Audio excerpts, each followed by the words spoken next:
Hello and a very warm welcome to NEOM in the Kingdom of Saudi Arabia for the final day of action at the 2024 World Aquatics Open Water Swimming World Cup.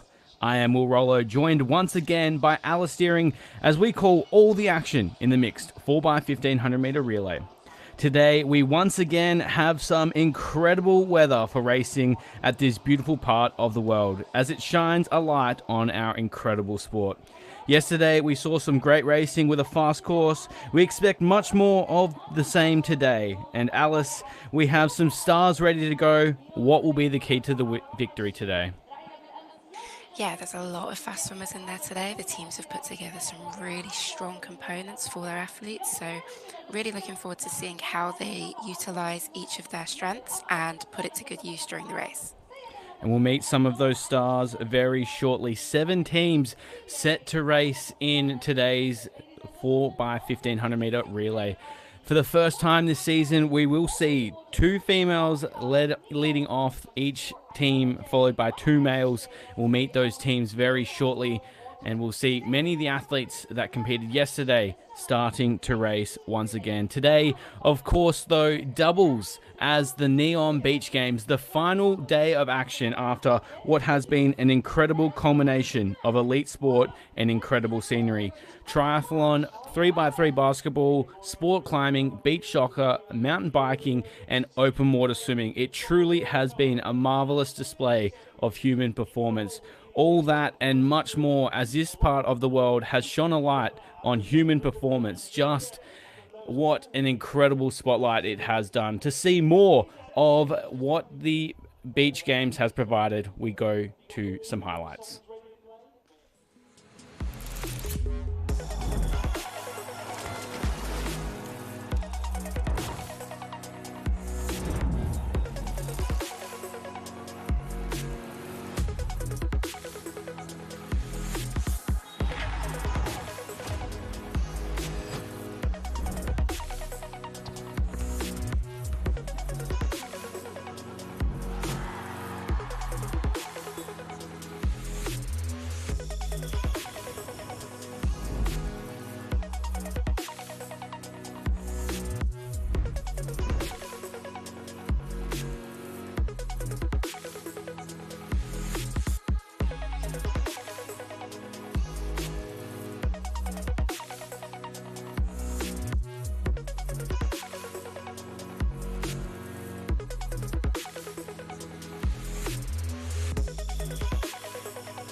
As we said, an incredible display of human performance throughout the month of November here at the NEOM Beach Games. Today, the culmination of those beach games and, of course, the end of the 2024 World Aquatics Open Water Swimming World Cup Series. What a way to move on from this series as we finish with our 4x1500m mixed relay. Yesterday, we saw some incredible performances with Moesha Johnson taking out the women's 10 kilometers, and in the men's, it was Florian Walbrock, who we will see back in action today. The relay has become a fixture at these World Cup stops, proving just how entertaining it can be. We will see those athletes take to the water very shortly in some incredible conditions. But to understand more of the relay, let's look back to our sports manager, Ignacy Vendrell, to hear more on how the racing takes place. Well, the mixed relay consists of 4 laps of 1500 meters. It's a mixed relay. Basically, we have 2 men and 2 women, which the coaches can decide the order. So we can have any sort of order, starting 2 women and then 2 men, or one alternatively. The setup of the race is the first athlete starts from the start platform, and then they will do the first lap of 1500 meters towards what we call an exchange platform. Then they will have to touch one side of the exchange platform, and the other teammate will be waiting in the exchange platform. So the athlete one touches, the other one jumps. And this is for the whole team. Then the last athlete, same as in the 10K, they will go their whole lap and they will go straight to the finish funnel. And then, yeah, touch the touchpad and finish the race. And obviously strategy is an important part here because, as I said, mixed relay, different strategy in terms of speed and characteristics of every athlete. We will break down those strategies very shortly, but once more, looking to this incredible venue, 4 laps of a 1500-meter course, which you can see on the screen now. The infrastructure, incredible. 650-meter long straight down that far side and 100 meters between the 2 turning buoys on each side. We will break down that strategy very shortly, and it does definitely feature those athletes that can use the tactics to their advantage. Alice, there is a star-studded lineup here to go. Do you have any last-minute tips? Last-minute tips with this event is always about just get in and race as hard as you can, especially as we have the women racing against the men today. It's not going to be too complicated in terms of having to try and track where a man is in front of you if you're a woman, or if you're a man chasing down a woman. It's going to be pure out-and-out racing for these swimmers, so everything's going to be left on the line for them. That is some great advice. We haven't seen it happen all season, so we'll be able to break that down for you as we move through. 7 teams, as we mentioned, set to race. Germany, Italy with 2 teams, Portugal, Japan, France, and Brazil. We see yesterday's men's champion anchoring the Germans, Florian Walbrock. He looks in fantastic form. Yeah, certainly. I think the German team is just so strong. I was looking at it, and Leah Boyd, Jeanette Spivaks had some amazing swims yesterday. But then moving to the Italian one team, I saw that, and I just kept reading the names. And it just kept getting more and more stacked, if that makes sense. Like, just the amount of talent and speed and strength endurance that they have on that team is going to be so interesting. But there are loads of these teams in there are all highly competitive. It's going to be a very good race today. An incredibly flat course. It is going to feature those athletes that do have that speed. As we mentioned, the Germans so strong. The Italians haven't won a relay throughout this year, and they'll be looking for that victory today. We'll hear from our champions of the overall series, Anna Marcela Cunha and Marc-Antoine Olivier, both generous enough to share their time with us and give us the insights to what their team is looking for victory today. Some incredible athletes with some incredible insights. Let's take a look now. Today it's a new day, so we are with the team. We already swim good yesterday, all the team. Sasha Veli swim very good and fast yesterday, and the girl too. So yeah, we try to fix a new tactic for try to win today. So now I'm very happy to swim a relay after the 10K yesterday. No, from yesterday I'm really happy, but today it's a different race because now in Brazil we have a lot of juniors. So for us, it's like to pass the experience for the guys, because now in Brazil it's more me and Viviane, and we have a lot of experience. And now we try to push the guys for the competitions. So for us, it's a responsibility, of course, but it's more funny. It's more, it's not so heavy, You don't feel looks like the race. And then I think for everyone it's more comfortable to swim in the relay today. So we tried to surprise because it's really hard. The finish with Marc-Antoine, with the guys from the German, it's really tough for the juniors. But I think the guys needed this to push more. So we see. Some great insight as we see our athletes getting ready to race the final day of action. And of course, Alice, this is the final event for 2024. For many of these swimmers, we heard from Anna Marcella there and Marc-Antoine, both commenting on the lighthearted nature that the relay provides for these athletes. It really is an opportunity to just let go of your inhibitions and swim openly. Absolutely. You do have that added element, of course, that you are competing for your teammates. So you don't want to let them down in any way. So please don't be mistaken by their comments that they'll be taking it easy in any way. No, they're still fiercely competitive and wanting to get into win. But it does have a more relaxed feel to it, the relay. Everyone's like just excited to be a relay swimmer as a distance swimmer because that's not typically the norm. So it's a fantastic event and always good fun. As is the intros. We talked about it yesterday, just how much it means to these athletes to walk out as a team as well. Leading us off will be the Germans. Just how special is a moment like this? It's very, very special for all. Just as a distance swimmer as well. Like as I said, you don't get these opportunities in the pool. It's the furthest the distance goes for a relay in the pool is 200 meters. Majority of our athletes here will be very fast at 200 meters, but won't be competitive enough in their countries to have these opportunities. So getting to walk out, putting your arms up, like celebrating the fact that you're swimming for your country, is always a really special moment. Here are the Portuguese. Mafalda Rosa will go off first for them. Mendes will go second. Santos third, and Cardosa. That's an unknown package. They could be fighting for those minor medals.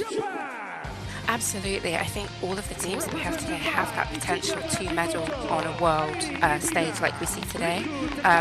Just so competitive amongst them, as you can imagine. So, got a lot to unpack when we get into this because there are just so many names competing against each other again that we get to witness all over again. We see the French team coming out with Marc-Antoine, who took home the men's trophy yesterday. And Sashavelli, we know how strong he was. You voted him your best male athlete yesterday. Yes, I did. He had a fantastic finish coming in behind Florian Wellbrock, and I just really think he's one of those future names of the sport that we're going to see dominating podiums in the future. Absolutely, as well as some of those Brazilians we saw walk out, and now the second Italian team, Santoni, Pozzebon, Filadelli and Dalu, they have some serious depth and we can never take them out of the race. Yeah, certainly. The fact that they're able to field two teams comfortably says a lot. Here we have it, the entire field heading out to the starting platform.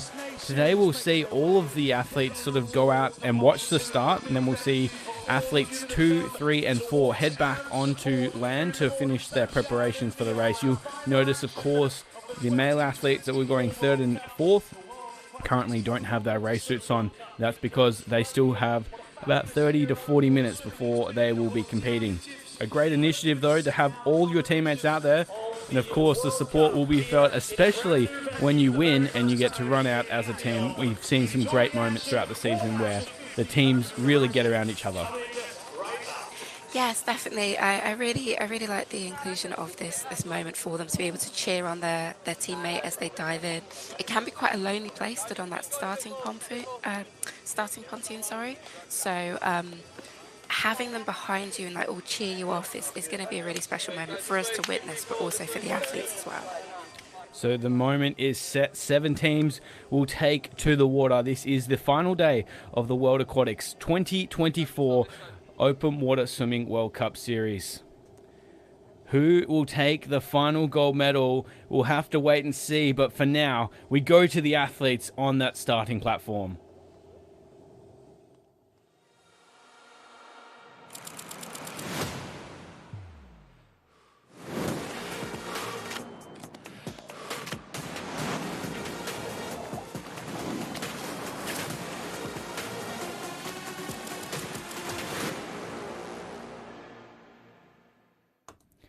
Moments away from starting, you can feel the anticipation in the air. Who will take that final gold medal? We are only 6 kilometers away from seeing who will win it. There are 7 teams, all of them with a serious shot at taking a medal away from today into the hands of our starters. They would be absolutely desperate, but they're underway here for the final day. NEOM putting on a spectacular postcard of open water swimming. 7 females in the water in this mixed 4x1500m relay. And Alice, you could almost pick a team out of a hat to win this race. Yeah, I totally agree. I can't predict which way this is going to go, and I think that's what's exciting about it. Like, all of the teams have a genuine chance of being on the podium. Like, that's how strong this field is of the 7 teams. So I've got an idea for my favourite, but I mean, it really could go anywhere. So it's just so exciting to be able to watch them again. And I'm just so sad it's the last race. It's been such a fun season, and I can't believe it's already finishing. But we've still got 6K of amazing swimming to go through, and looking forward to next season as well. There's going to be some fantastic swims. Yeah, I don't think we'll have to wait too long till we see many of these athletes back in action. Of course, the World Cup stages will be dropped very, very shortly, so be sure to stay across all the news on the World Aquatics social media platforms and website. Alice, we haven't seen this all year. Usually there's a mix of male and female athletes, as we heard from Ignacy in the build-up to today's race. Today, only 7 females will lead off the race and 7 females will go second. So all the teams deciding to swim in the same order. How do you think it plays out, as we can see Leah Boyd just trying to create some separation from the field? From all of the teams, I suppose it shows the maturity that is being taken to this event now. We see this in the pool with the 4x100 mixed. All of the women go first and then all of the men go second, and it's kind of making sense for it to work in open water in that way.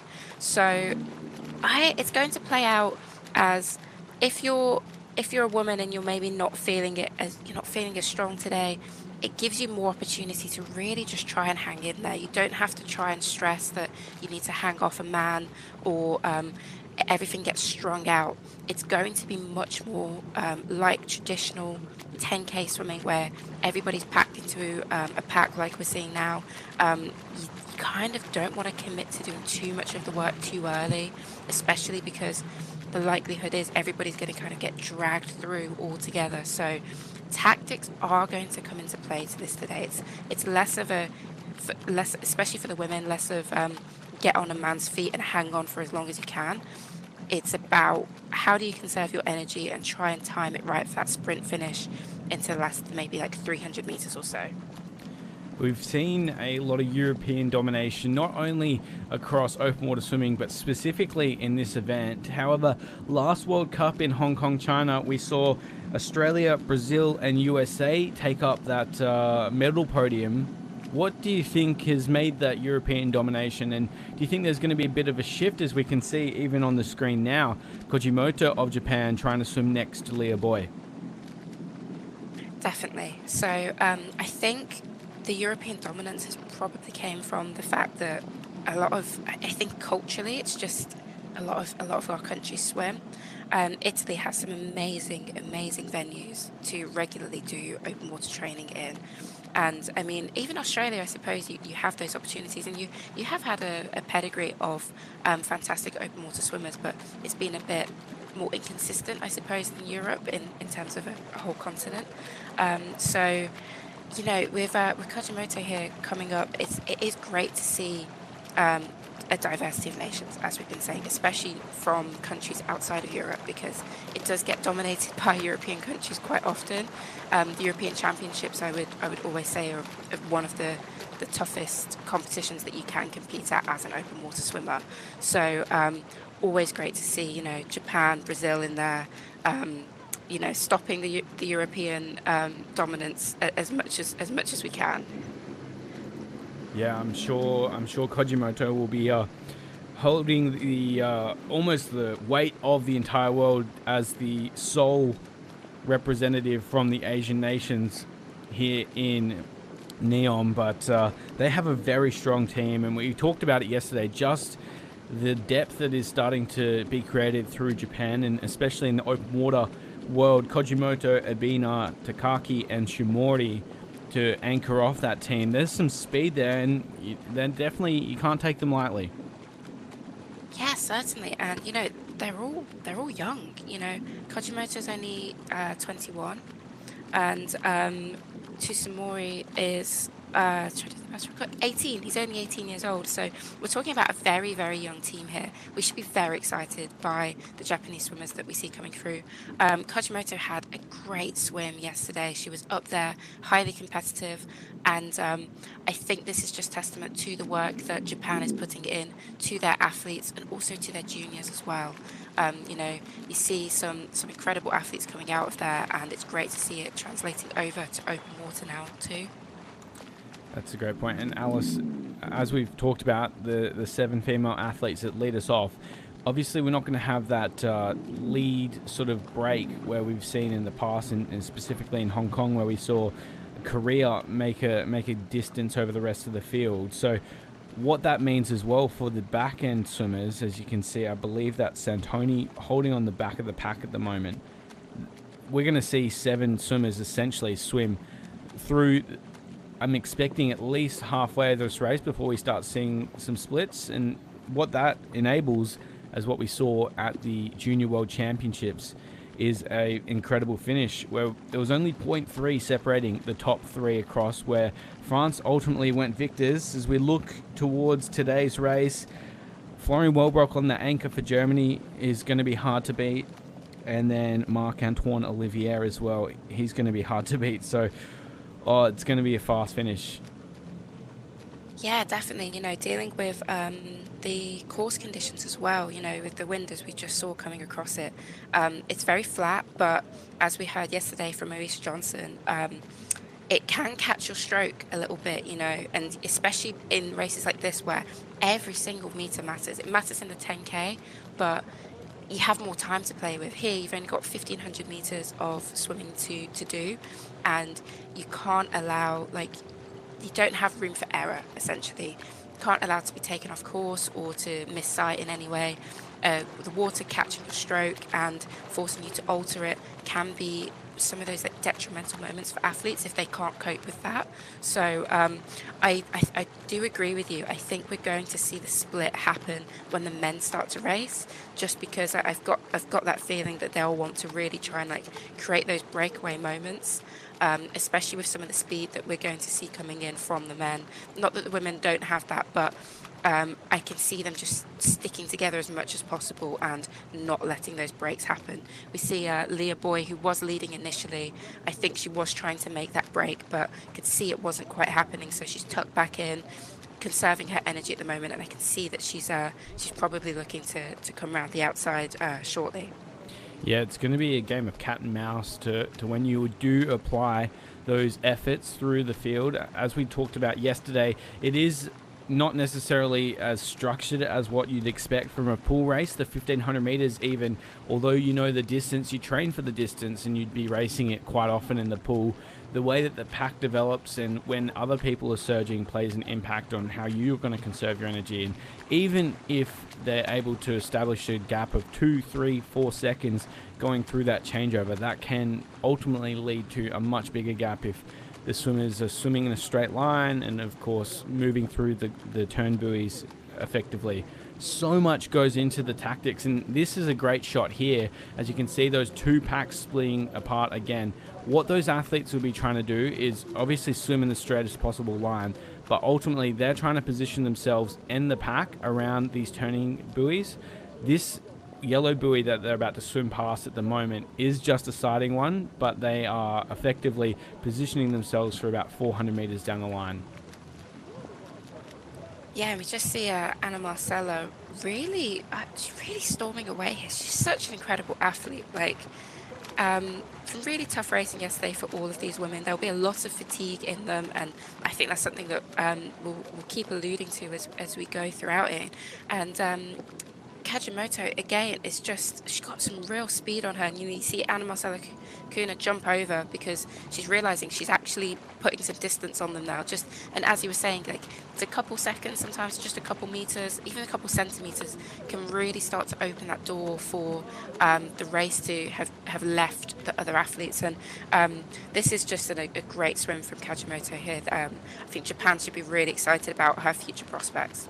Yeah, she has some lightning speed, and we even saw Shimori in the World Junior Championships in that 3 kilometer knockout race. The speed that he was able to generate in that final leg, the 500 meters, that won him the gold medal.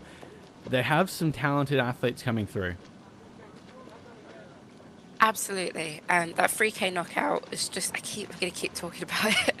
That 3K knockout was just so special, and him getting that medal, because there have been some near misses for Japan all weekend. I feel like there were quite a few athletes who just missed out on podiums, and getting that gold medal was really, really exciting for them. I think, as we've been saying, it shows the federation that they're there, that they're serious, that this is like a real chance for them to start winning medals, not only at a junior stage, but hopefully senior stage too. So really great that we're getting nations being like highly competitive in these events. And again, I just want to, Kajimoto's done a fantastic job leading the pack here, and Marcela Kuhn is just coming around her now, and I'm not sure who that... Caroline Juiz. Caroline Juiz. Yeah. Oh, okay, of course. Yeah, she's been tucked away in there, keeping safe, and now taking that opportunity as the race is starting to wind down into the last 500 meters. Talk to us about the pack dynamics here. A lot of people would be seeing these separate lines. You can see on the horizon of the shot here, that turn buoy. They're starting to position themselves for that turn, but ultimately Ana Marcela has been really sort of effective in managing Kajimoto through this lap and moving from a feet to a hip. What does that mean for spectators around the world? If an athlete's sitting on your feet to when you're swimming on your hip, and both as the lead athlete and then the chasing athlete, how does that play into the race? Ana Marcela Kuna, she's the athlete who's you've seen her roll over someone's feet there. She's done like a backstroke roll. That's totally fine. That's like a legitimate move. And I just say keep your eyes on her if you want to see like a masterclass in pack swimming. She just knows what to do every time. Absolutely fantastic athlete. Her knowledge and experience is second to none. But in terms of swimming on feet and hips, so feet is much more comfortable for the athlete who is leading. It's less annoying, it takes less of their energy, less of their water, and it is that ideal place that you want to sit when you are very happy that the person in front of you is leading, that you're enjoying their draft, you don't have to do any work, and you want them to be able to have their water to swim away with. And then in terms of sitting on the hip takes energy and water from the other person. Essentially, like, it's annoying. It's when you want to kind of hinder someone swimming and pull them back and drag them back into the pack in a way. This is where if Ana Marcela was further up, her sat on Kajimoto's hip would have been perfect to draw her back into the pack and kind of not let her get away too much. She just had a fantastic turn, but I think she's getting chased down a little bit here, and this is where lines are so important. Her line's a little bit wider always than the rest of the pack. Don't know if it matters too much. We'll see as they come around this buoy, but everybody is I think it is Leah Boy who is up leading at the moment. Everyone's kind of ended up tailing in behind her, and trying to catch down Kajimoto at this point. She's having a fantastic swim here. Yeah, it's a different way to race. We often don't see much success from the lead in an individual race to sort of leave it all out in the water. Kajimoto has applied the pressure throughout the entire, what would be about 1,200 meters at this point. What she's trying to do is avoid all the tactics. Where we've seen Ana Marcela be really efficient is jumping across. But this is a key point here. After that turn, Alice, you can see Leah Boy's been able to jump back across to Kajimoto, but there is a bit of a gap opening to Ana Marcela, sitting currently next to Gabrieleschi of Italy, I believe. Yeah, and this is an interesting thing that I really want to pick up on briefly. The relay was introduced into senior racing in 2017, I believe, and that's a long time ago. But for for some of these athletes, they wouldn't have known a time when the relay wasn't a competition or wasn't an event that they were going to take part in. When I initially started in open water, it was you turn up, you do 10K, and you go home.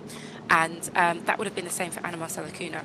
So the point I'm trying to make is that it is tiring doing all of this racing, and for some of these athletes this will be just all that they've ever known. There has been obviously loads of years where we've seen Ana Marcela race numerous relays. She'll be well seasoned, she'll be used to it, but it's just an interesting dynamic to see how different athletes are able to cope with the fatigue that has came into play yesterday, because everything would have been left in the water for the 10K yesterday, and now we come into the relay and there's going to be a lot of fatigue in there, and it's who can cope with that the best. And as you said with Leah Boy, she's starting to create that gap with Kajimoto just in front, and I think Leah has timed this kind of perfectly to enjoy Kajimoto's draft and potentially try and get around her, but Kajimoto is not making that easy for her. Yeah, but you can see Boy really trying to push up onto the hip of Kajimoto now, and just how much easier that is for Leah Boy. You'd expect her to sort of pull up onto that hip,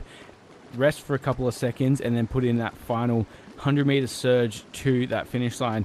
This is a really key moment, both for Japan, but especially for Germany. They need to get away for Florian to just have his own water. And you can see the Italian team, led by Gabrieleschi, they need the physicality to stay in touch with this race. They do have Taducci ready to race for Italy next, and Brazil would be hoping for a similar with Viviane on the second leg for the Brazilians. But this gap gives Jeanette Speedworks that opportunity to just pull away and give their men the best opportunity. Absolutely, and we're seeing a little bit of chaos play out at the moment as Boy and Kajimoto are kind of like battling between the two, not wanting the other to get away, and then Kajimoto not wanting Leah to get too close to her. So it was causing like a bit of a zigzag, which the pack was actually following, because sometimes in these races you just kind of want to follow the white water. You don't want to look up too much. You just kind of know where the white water is and you just follow it and follow the person in front of you. So you're absolutely right about Jeanette Speedworks. She and Abina from Japan can use this opportunity to try and swim away, but I mean, some of the talent and speed they have behind them in Taducci, kind of gunning them down, who's not too far back at the moment, is going to be challenging for them to really make this a large enough break to comfortably say that those are the two of the medals sewn up. So leading through at the end of lap 1, Germany and Japan lead them off. That's a very quick opening 1,500 meters there. A reminder, of course, no turning walls in this 1,500, so 17:35 the time. Brazil and Italy, two in fact, our chasers. So Barbara Pozzebon handed the third position by Santoni. France, Italy, and Portugal round out the next 5, 6, and 7. So you are looking at Genevira Taducci 10.8 seconds back, and France, who we also considered very heavy favorites, 10.6 seconds back.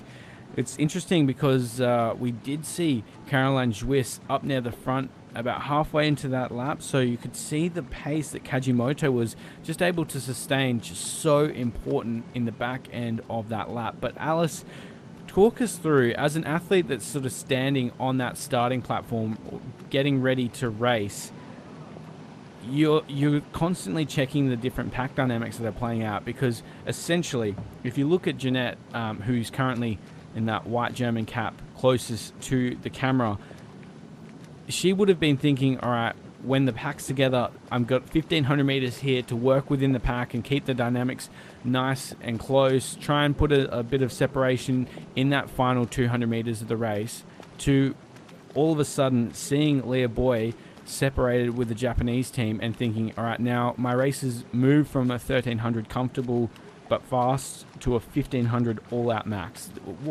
How do you manage that as an athlete? That's such a good point. And unless she had unless there was like a TV to show her what was happening in the pack, she wouldn't have had much information to tell her that this was happening throughout the race. And then it does all of a sudden at the end kind of explode in the last 200 meters, as we saw. And you realize you're going to have to race a very different race. The best way to approach this is I was going to have to swim hard anyway. I'm just going to have to swim harder from the start. As long as you've warmed up properly, which all of these athletes would have, with their land warm up, their prep, they probably would have done a in-water warm-up as well to make sure everything can fire. And you get in and you've just got to go for it and commit to the break, which Leah and Kajimoto have been able to make for you, because if you kind of let yourself get swallowed back into the pack, especially early on, it could be those moments where you're like, well, at the end, why didn't you just push harder? Why didn't you keep fighting harder? You don't want those questions to come up for you as an athlete, especially when you're competing for your teammates and for your country in that sense. So it's always better to just get in, commit, absolutely just leave everything out there. We are seeing it gapped now. And I do think this is because Spivaks and Abena haven't really worked together. They've been swimming next to each other, and that doesn't mean you're working together. It kind of hinders both of you. Neither one wants to give up this lead, and it's allowed that door to be open for everybody else to kind of catch back up, because they're kind of taking each other's water, and it's not the most dynamic way and most positive way to keep that gap and keep that lead. Well, how's this work from Ginevra Taducci on the left-hand side of the plaque in that black Italian cap? She's made up that 10 seconds already. That is, truly incredible. I mean, I'm not surprised. It is Taducci. She's been incredible for the entire 2024 and long before that. Yeah, certainly. She is, if anyone was going to do it in this field, like that, of course there's loads of talent, but the amount of speed that she has, her stroke rate, her power, she's a really, really special athlete. And especially if you've got to put down like a strong 500-meter burst, she will find that energy and she will go for it. And she's one of those swimmers you can never ever count her out. If she's further back in the pack, she always likes to sit up front as well. So I wouldn't be surprised if after the next turning buoy along the back straight, we really see her make a strong move to get in front and take the lead. So I was going to ask that, if you were Ginevra at this point, the best opportunity that Italy have is to make sure that they're ahead of Germany in that last lap. Italy, have Dario Varani to anchor, who is an incredible swimmer in his own right, but Florian Wellbrock anchoring for the German team is one of the fastest 1500-meter swimmers of all time. So essentially, what would Ginevra be thinking at the moment? Do you think she'll take this opportunity just to sit in, or use the fact that we've seen Abena and Spivaks sort of almost fight with each other through the early stages and use that against them to pull away? Yeah, this is an interesting one, because I'm thinking, if you're any nation against Germany, so any of the other nations apart from Germany, you don't want kind of anybody to separate. Your best thing is to kind of rely on the pack swimming knowledge and experience of Varani, and allow him to kind of get a bit annoying for Florian Wellbrock. And kind of the same goes for Marc-Antoine. Marc-Antoine is a very versatile athlete, so he can swim off by himself, but he's also great in a pack as well, and can cope with the annoyance of someone on his hip or something like that. Florian can cope with that as well, obviously, as being as seasoned as a professional as he is. But you can kind of see the tactic with that everyone takes with Florian is you need to disrupt him. You need to stop him from being able to just swim off and take his stroke and take his speed and just go with it. So I think the best tactic for everyone is just to kind of stick in as a pack and let it fight out. Everyone apart from Germany, that is.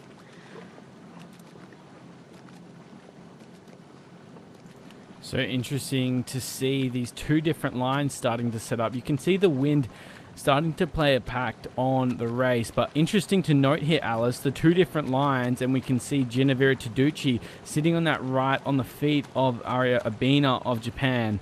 So this could be a very interesting, different dynamic. Oh, they are swimming back together, unfortunately. So I thought we were going to see some drama there. Yeah, The women this competition have been so interesting with their pack lines because I just don't expect that we'll see this with the men. I think they're going to be kind of less stubborn in a way of just trusting that somebody else's line is okay and they're happy to fold into that. But I suppose it's a 10K. I'm comparing the men's and the women's 10K from yesterday. We saw very similar things with this yesterday in the women's. And then with the men's, it was much more stuck in with a pack, get together and keep moving. So it'd be interesting to see if the men do try to take their own lines in the similar way we're seeing with the women. Yeah, you can see that crosswind starting to push off. It is ramping up. We saw the same yesterday, 23 kilometers per hour now. It was 21 in that opening lap. So expect the chop to play a little bit more of a pack in the second half of the race. But what this is also starting to play into is that gap between fourth and fifth. I believe we're just starting to lose our French team. So Delacroix in a world of pain on her feet now. Barbara Pozzebon in the Italian team too. That's a big move there, Alice. And obviously for the Brazilians, we heard before the race from Ana Marcela Cunha talking on this is an experience for the Brazilians to use the experience on their women's side to try and see that next generation of male athletes through. This is a perfect position for Brazil and a really, really poor one for France. Yeah, that interview with Ana Marcela was really special. It's absolutely great that we get to hear from the athletes and get their insights because we can definitely see that from the outside, but it was curious to know how much of a effort from Brazil has this been to, really give the experience of Ana Marcela and Viviane Youngblood to the younger generation and also to the girls as well, who I guess unfortunately don't get to race today, but can watch from the land, can get their insights when they get out of the water. So really great to see that is an obvious effort from these nations. And yeah, you're right about Brazil being really stuck in there. Vivian's done a great job at getting back into the race after a slight gap in between the two, some of the competitors, and has really chased it down and giving those young boys a good chance to fight amongst, the Italian team, the German team. It's going to be very competitive. I think we do see Delacroix she's hanging in there at the moment. I think the pace might have dropped off a little bit, or she's found a little bit of extra speed.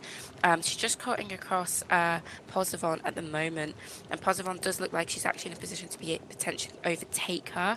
And sometimes that can be really useful because that's another person in front of you who has that speed carried through that can bridge that gap for you comfortably. So interesting to see how this goes. I think she is just hanging in there at the moment, which is great. As long as the gap doesn't get into the 5 or 6 second mark off of the next people in front of her, so not necessarily the leaders, but off of the second row, it will be comfortable enough for France to still be well within that race. But anything further, it does enter a dangerous zone for France. It's been a great shot there, as we can see. Oh, here's the move. Genevieve Taducci pulling across Aria Abina of Japan. She's up level, and Spyworks needs to make sure that she keeps an eye across, because essentially if the Japanese team can sit next to Taducci here, this could be a gap opening up. You can see just how difficult these athletes are working, and I was going to mention Delacroix sitting currently in 5th position. The work that she's done, when she puts her head down, she's able to sort of cut down some of the difference between her in that 4th position, but when she lifts her head up, that's when she's falling off. So it sort of talks to just how versatile open water athletes are and how important the skills are outside of normal swimming. If you can swim fast in a pool, doesn't necessarily always mean that you're going to be a great open water athlete, because those head ups and imparting that part of your technique to be really efficient is so crucial to ultimately swimming fast throughout all open water conditions. Yeah, certainly. Just as you're saying that, you kind of see how Delacroix, who is leading the other swimmer just behind her away from the pack, she didn't look up for a good while there, and she was swimming fast, but the pack is swimming faster in front of her. and she kind of lost that white water. And anytime you're swimming in that white water, you're getting draft. And you can see she's just moved out of it again. So while she's still swimming very hard and very fast, she's just not getting that benefit of the swimmers in front of her to give her that extra boost. So it is little moments like that, and you can just see how she went off of that draft for maybe, I think, 10 seconds, and it has ended up being like a good couple seconds gap now, which is where I was saying it is looking dangerous for France now. It's looking a little bit more comfortable, but all of a sudden it's opened up, and we have seen an insert of speed, so it has like dragged the group through, and that is Taducci, who has, you know, taken that on and taken it to another level, putting the pack under some strain, and further back Delacroix and Posavon of Italy as well. That was an incredible link there from Taducci. I think what we saw is Leah and Ariabina just sort of take their foot off the pedal ever so slightly, and we saw what that meant for Delacroix. She almost caught back up to the pack, and the instincts of Taducci to know that this is the race, this is when you need to strike, pushing forward, putting Spyworks back on the back foot, but also essentially taking France out of the race from this point on. That was simply sensational racing. Yes, it's one of those things where in a 10K, if the pace lets off a little bit like that, you can kind of let it slide if it's at the 5 or 6K mark. But because you have so few meters with 1,500 per swimmer in this event, you just can't really let that happen. And Taducci did really well to answer it and say, hey, okay, I'm not letting France and my Italian counterparts back into the race here. I'm going to keep the pressure on. If you don't want to come with me, that's fine. And Spyworks and Abina have folded into that. Vivian's doing great as well. Still in there with Brazil, and it's really opened up a large gap here. Wow, we're talking a good like at least 10 seconds here with Delacroix and Posavon, who and this is the frustrating part, right? You can see this gap happening, and you're doing everything in your power to keep moving with it, but it is so challenging when the speed is just up front and it's fighting you. You're not getting that draft. And talk the emotional energy that takes at this point, where you can see that lead group just pushing away. You know that you have to keep fighting, but you've put in a big surge. What's sort of the mental, resilience that's required from Delacroix at this point? Yeah, you just have to keep fighting. You have to keep going. You can't let off the steam, and it is frustrating. You will be there, and you'll be wishing that you've done this right, or you've done that right, or when did this happen? How did this happen?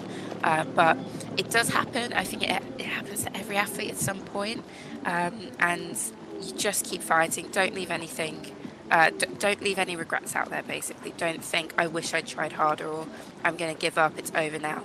You know, you've got Sachavelli coming in for you for France. He's a fantastic swimmer, fantastic racer. You never know if someone starts to drop off the pack or ends up getting strung out in a line. Basically, you just don't know what's going to happen. This could slow down drastically. They could go off course, and it opens up a few more seconds for you to get back into the race. And the race is really on here, because not only like just the different dynamics that are about to play out, we see that's coming up next for Germany, Arne Schubert. He's one of the sort of younger German athletes that is trying to push through onto that senior level, but he certainly doesn't have the resume yet of a Florian Wellbrock or even a Marcelo Guidi, who's up next for Italy. So talk to us here as we have the men about to enter the water. The Brazilians also with a youngster coming up next in Gavoli. And for Japan, we have Takaki.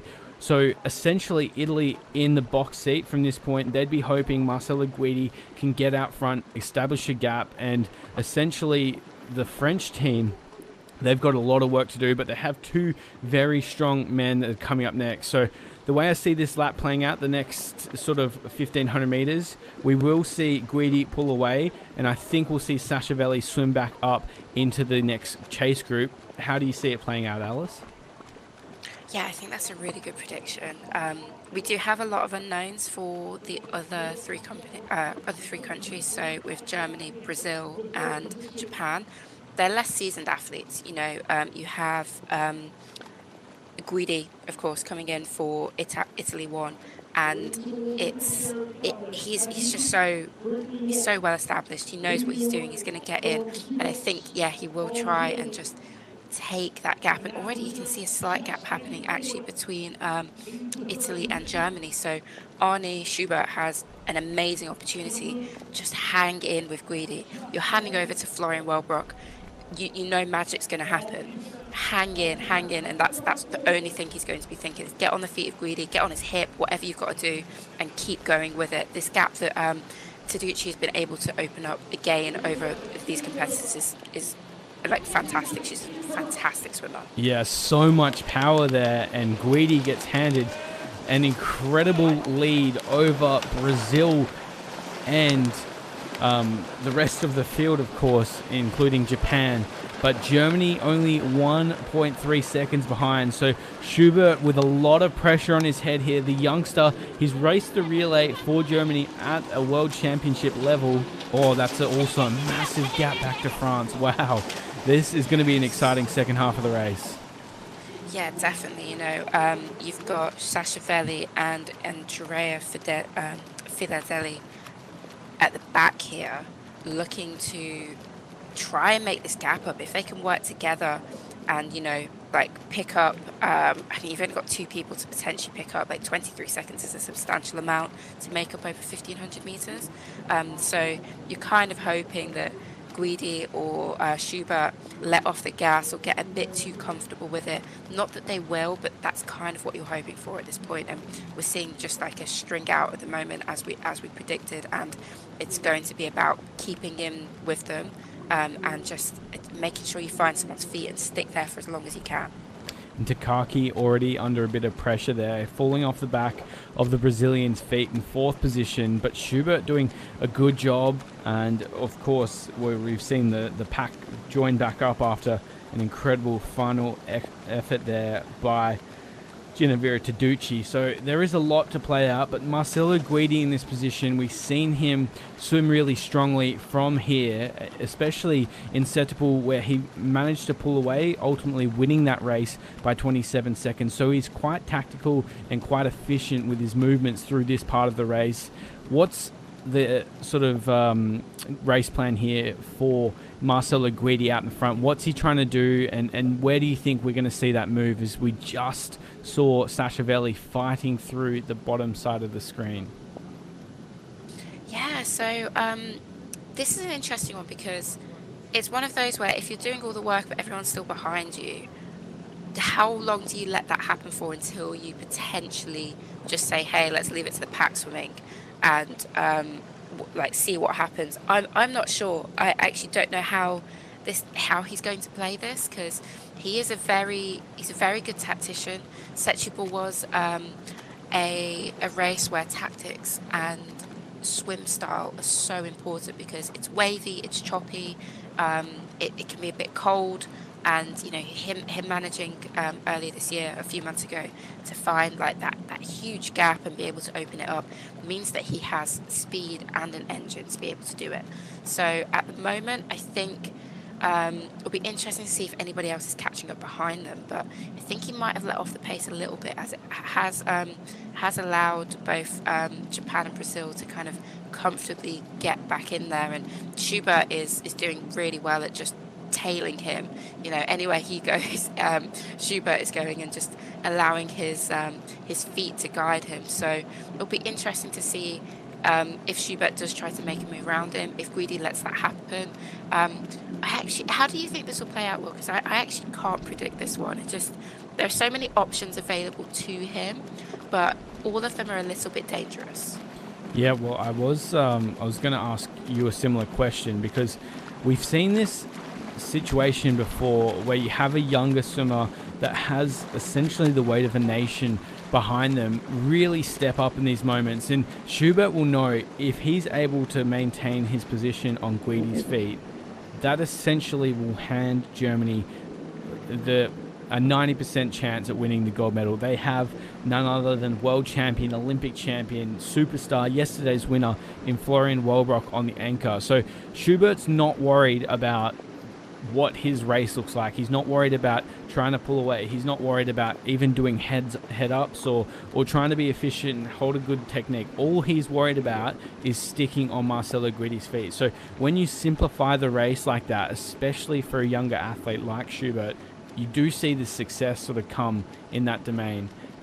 But it's such a tough one, and you can see the conditions again sort of deteriorating even further. 23 kilometers as they swim into this crosswind between the two turning buoys, and that's where I think Guidi has the advantage. He is so he's so experienced at racing. You have to be racing for Italy at a world level. So I don't know. I think it's the simplest task for Schubert, and you're going up against an absolute master of breaking those simple tasks. So I really don't know how it's going to play out, but I know that essentially Guidi has to move on this lap. He needs to hand Dario a 20-30 second lead into that final lap for Varani to stay away. Yeah, that was such a good breakdown, and you're so right about Schubert's job. He just needs to stick in there, hang on, and I really like that. I can't predict this. Like, it's I don't know if Schubert might feel comfortable at some point to try and get around Guidi, and like, his adrenaline will be going right now. He's doing a fantastic job. He's doing exactly what he'd have been told to do. Like, this is what Germany was probably hoping for. You get Florian. I mean, ideally they would have had like a lead, of course, but that's very unlikely when you're dealing with the kind of teams that we've got. And you can just see some of the waves coming across the water now, and that's where, especially for the Japanese athlete, so I'll just get his name, Tataki, trying to hang in there. That's where it can be really challenging as water's cutting across you. It's going to take your stroke. It's difficult to follow these lines as it is, and interesting line that we're seeing here. I don't know what. Oh, okay. Yeah, this is what I expected. Has Guidi swam complete? Yeah. He swam completely off course? Yeah, I'd say what he's trying to do here is move Schubert away from his feet and essentially make it a straight race. Guidi knows if he can swim away and he's not dragging Schubert, he's going to be able to drop him. So I expect Guidi, if he's able to maintain the separation between Schubert, he will swim away here. This will be the race sort of swimming away. And personally, if I was Schubert, I wouldn't have let Guidi swim off course. I would have just sat on that feet, and no matter how the race plays out, but clearly he's been doing some work because he's backed himself to sort of swim his own line. But I think we'll see Guidi sort of play cat and mouse. And what this does, Alice, is it opens the door for Saakashvili. Oh, completely. Yeah, this is the thing. Like, you get wrapped up in the tactics at the front, and you're kind of like, you've got some really fast swimmers coming up behind you. You can't let your lead kind of go to your head in that way. But it is really interesting to see that those tactics like attempt to play out. I think Schubert did really well in answering that. He didn't necessarily follow Guidi, but he picked up his pace. He didn't allow Guidi to think you're going to comfortably be able to swim away from me. And he's kind of folded back into it now. He's realised that's not going to work right now. And I don't know whether he'll be plotting his next move. Absolutely. He'll just keep driving through, thinking about what he's going to do next. But this is fantastic swimming from Schubert. And what an opportunity for him to potentially get on a world senior podium, and also just have a really great experience in kind of one-on-one racing with a very, very seasoned professional like Guidi. Yeah, I'm sure he'll be I'm sure he wouldn't be enjoying it at the moment, but ultimately he would be enjoying this moment. Well done to Kaki as well to sort of fight through all of the tactics that are being thrown out here by Guidi. There is an element of comfort for Schubert by staying on that feet, being able to sort of not have to make decisions, just knowing that if you're on the feet, you're doing your job. There would be a relative amount of comfort there for Schubert. So I think Guidi, by playing those cat and mouse games, really opens up the uncomfortable nature, starts making Schubert starting to think about how he's feeling, that he's heart rate's up, that his respiration's up, and he's not necessarily as comfortable as he is on that feet. So that's sort of why you can see it playing out that way. You know, Marcelo Guidi, he is well equipped to swim by himself.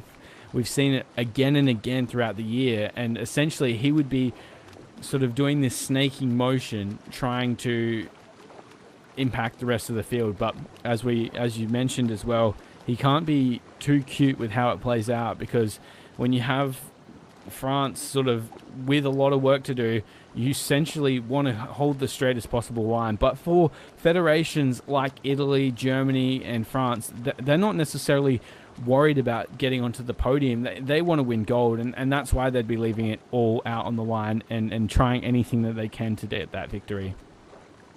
Yeah, that's such a good point. This is, for the top three, it's about winning gold and getting in there. And I just say Takaki's doing an amazing job. Tusumori stood on that start line. The adrenaline that he will be feeling when he sees, if they maintain this third place or potentially even come over Germany or Italy, it was so exciting. It'd be so great to see Japan on this podium, actually. I think, I don't know if they've ever won. I've never seen a Japanese athlete on a senior podium. So this could be a huge breakthrough moment for them. They've all had fantastic swims. He's really hanging in there well. And, as I said, it's such a young team. He's only 20 years of age. And Tusumori, who's coming in after, is only 18. So absolute fantastic racing. And again, getting this great opportunity to swim behind Guidi. The pace is able to cope with it. That snaking was happening. They're quite far inside this buoy at the moment, actually, so they're going to have to cut across shortly, and it'll be great to hopefully get some insight into where France are, because I do just think I won't count them out just yet. I do think there's a chance they could come back in, as long as it happens before we hand over to Florian Rollbrock and Varane, because I think once they get in, that's going to open up a whole set of chaos for the rest of the athletes. Yeah, well, let's talk about that, Alice, because there you got three or add Marc-Antoine Olivier into that. You got four very different athletes on that starting platform right now, and they'd be feeling extremely different in their own rights as well. Dario Varane, a strong athlete, loves the physicality, loves the tactics, loves to get into a dogfight through the final stages of a race to get the win. Florian Wellbrock, who is one of the fastest men ever over this distance in the pool and, of course, in the open water. You got a completely unknown quantity, to especially both Dario and Florian at this level in Kaito Shimori, but extremely well equipped. We've seen him race well on the junior stage, and he has lightning speed in the pool as well. And then you have Marc-Antoine Olivier, who, if he's able to get back into the race, he would essentially change the complete dynamics of how it's going to play out. So how do you think they're all feeling, and do you think any one of them would be especially comfortable? Comfortable in the sense of thinking, how do you mean comfortable? Just sort of more confident, I guess. Confident, okay. I think Florian is probably feeling very confident right now. I'd be very excited for him that Arnie's done exactly what he was expected to do. And, we see Marc-Antoine walking down onto the pontoon now.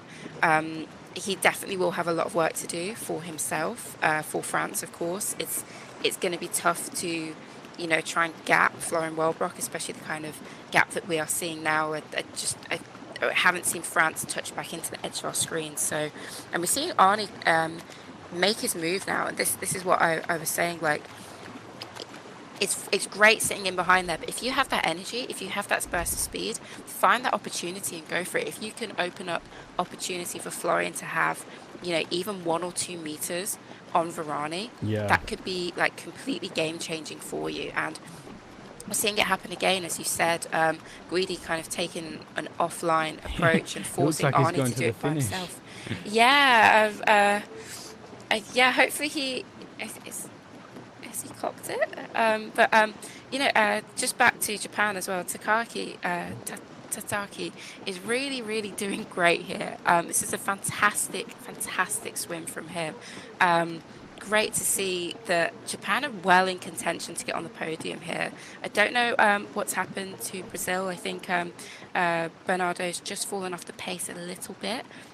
So it's looking great for Japan to get onto this podium. Yeah, I was going to say, Alice, the key to Guidi's final finish here is he has to get onto that touch turnover in first place. He cannot give Schubert the win. Dario Varani must enter the water before Florian, because what that makes Florian do is swim past Varani. If it's a straight 1500 meter swim, there's no doubting Florian is faster than Varani. But if there is some physicality and some contact between those two athletes, then Varani comes back into it. So Guidi needs to react here. He has done a lot of good work, but he is absolutely butchering the race here for Italy and needs to jump back across, because Schubert, as you called it, is flying down this final finish. Yeah, I totally agree. You know, a swimmer is strong and seasoned as Guidi. I really think he should just be on Schubert's hip right now. It's definitely an interesting choice to let him have his own speed. And to be honest, the stroke of Arne Schubert, I feel like it's like a mini Florian almost. It's got that like smooth, that long stroke. You can definitely see Florian's influence coming into open water in Germany, and he's just flying here, and it's kind of like Schubert's going to end up falling in behind on his feet once he finally comes in. And I think it should have been one of those things where you just hop over as soon as you see that white water coming up next to you in any way. Just make it difficult for him, because he's definitely got one of those beautiful strokes that you want to try and disrupt. Yeah, that is such a shame there for Marcelo Guidi. He did so much good work, but Arne Schubert has delivered here for Germany. They are in the box seat, and who's up next? None other than Florian Wellbrock. He's going to have his own water. Dario Varani is going to be on his feet, and that could be the gold medal there, thanks to Arne Schubert, as we see one of the greatest ever open water swimmers we have in our sport in the water. Takaki's done a great work in third position to hold on for Japan, but here comes the French team and the Brazilians. Yes.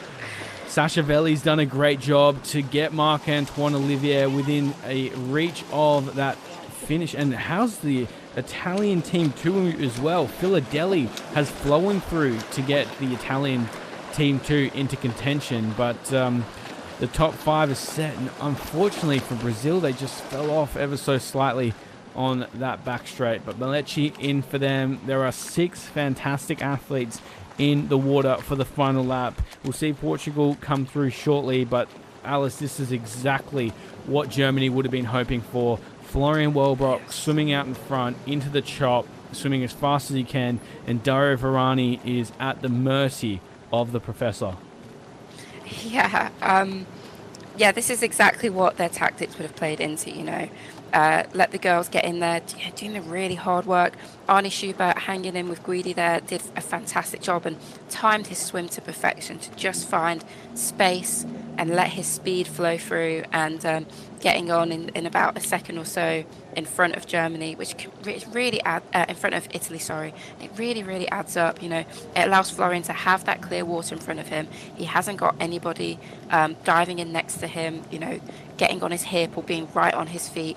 And this is exactly the thing that you don't want to see if you're these other countries. You don't want to see Florian being able to just swim off and go stroke for stroke. And Varani is doing a fantastic job here of, you know, not letting him go. I think he's probably touching his feet constantly, saying, "Hey, I'm here. Like, don't think that you're going to have this all your way. We're going to race this out." So, speak on that, Dario Varani, of course, he's in a position now where he has to maintain that contact.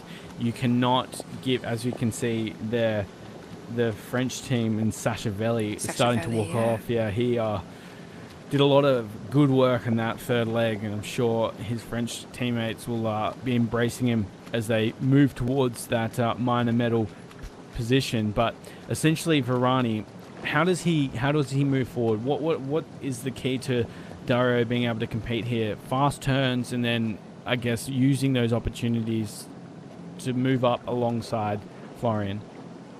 Yes, absolutely. I think it's about finding a weakness or a mistake that Florian makes at any point, whether that's going offline slightly. Oh my gosh, Toussaint is swing fantastically. Wow. This is great to see. And this is the thing, you know, if Varane makes this difficult for Florian in any way, and it looks like Florian's, I don't know, it looks, the camera angles were a bit deceiving there. It looks like Florian has got something, it's something is happening, like his leg kick is there. Varane's really hanging in, he's doing fantastic. But to your point, if Florian makes any kind of mistake, Varane has to capitalise on it, and that mistake might be slightly swimming like 1 metre too wide. We're talking about the finest of margins with this level of athlete. I don't see a mistake happening because Florian is used to leading. It's not like he's an athlete who sits in behind and then uses his speed to carry through. He likes being up front. This is exactly how he races. It's how he won the 10K yesterday. So I don't know how you I don't know how you do this. I don't know how you approach this. You just need to hang in there and like kind of hope something goes wrong potentially, or you know, his Florian is of course human. There is a way of beating him, but it requires you getting on his hip and finding those opportunities and that door opening, and there aren't many opportunities to do that. Well, those opportunities mainly sit on these turn buoys and essentially highlight why the tactics of open water swimming become so crucial and why you practice these things in training. So as we come up to turn buoy number 2 with 2 turns to come after this one, what are we looking for here for Varane? How does he approach it? How does he tuck in, and how does he get through as quickly as possible? I mean, yeah, he needs to find the cleanest line around it. You can't afford to be bumped by the buoy either. You can't allow your stroke to be taken by it. So whilst you want to get as close to it as possible, you don't want it to hinder your stroke and bump into your shoulder in any way. So,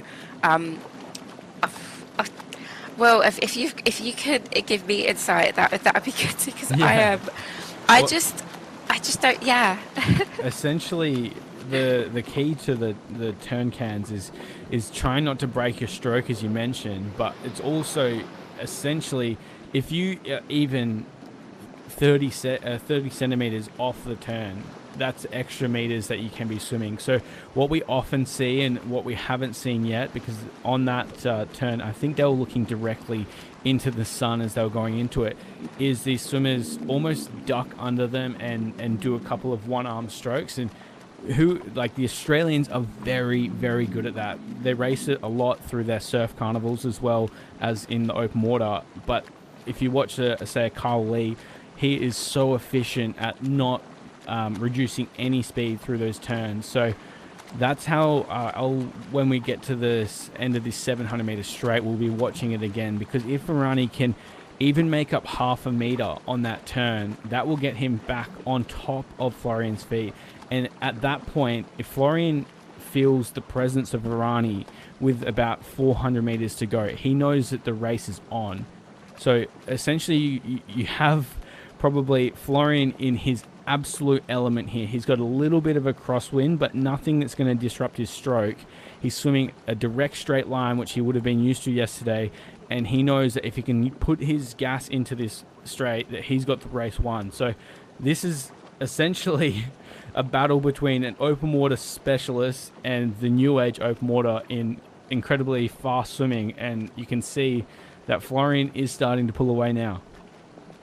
Yeah, I was thinking that actually, like you kind of have two very different open water styles here, and I suppose unfortunately for Varane, this suits Florian. You know, if this was set in Setubal, it would be a very different race. I think we would have seen Varane probably on Florian's hip at this point, with the disruption which the water and the chop can cause.